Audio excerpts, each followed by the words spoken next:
my first 6 months here at St. John Newman, I have been asked at times about how do you hope to lead, how do you hope to shepherd, how do you hope to transform the culture here at St. John Newman? In many respects, how do you hope to revitalize our community? And so I'd like to give just 10 simple bullets, if you will. Number one, I think we always need to begin with ourselves. We need to work on ourselves first. The only thing that we can fully control is our own personal decisions. So if we want to have any influence over the culture, over the parish here at St. John Newman, or see any positive changes happen, we need to work on being saints first. Number two, evangelize, evangelize, evangelize. When we get to heaven, I believe the first question that St. Peter's going to ask us is this: who did you bring with you? The mission of our church, the mission of St. John Newman, is to evangelize, and it is why we exist in the first place. It's why the church is the church. Number three, pray, and then pray some more.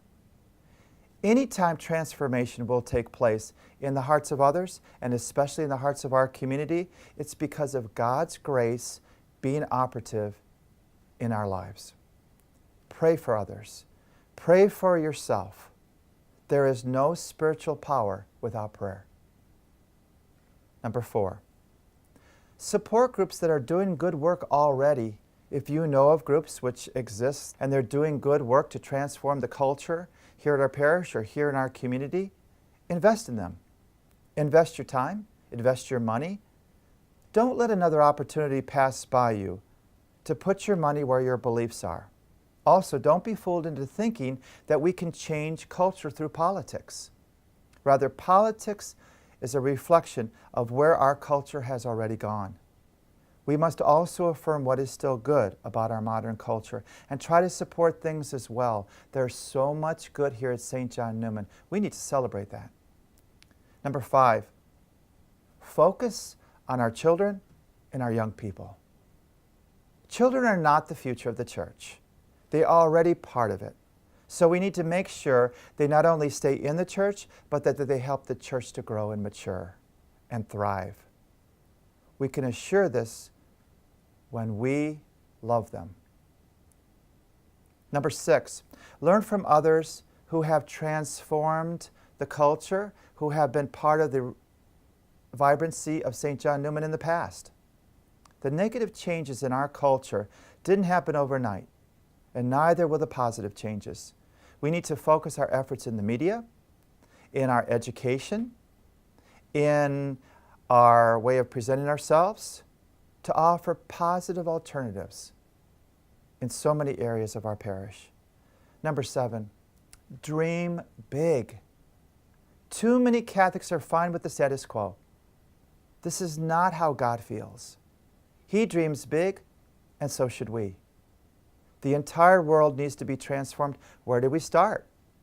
By taking the next step. We need to support our leaders when they do the right thing. We need to get behind our ministry leaders here at St. John Newman. Number eight, use all available tools. The internet, new media, technology, these are at our fingertips now, and we need to use them. The changes can either be negative or positive. That's true. The church must always answer the question, should we? And how should we if we do when it comes to progress? Number nine, stick to the basics.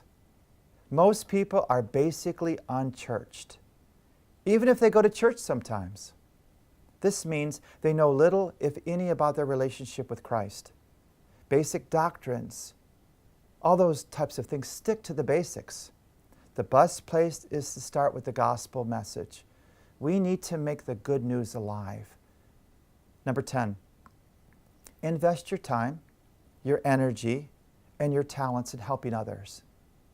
The best way to transform our culture is to make sure that we're helping others who we have an influence with. For example, our own families, our own children, our spouses, our friends, our co-workers. These are the people who we stand the best chance of helping make positive changes. And these small changes can lead to cultural trends. Don't underestimate them.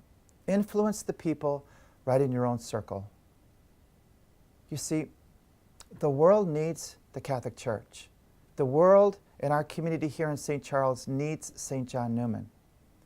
We have the answer for the world's problems because we have the fullness of the truth and the fullness of grace that the Church offers through the sacraments.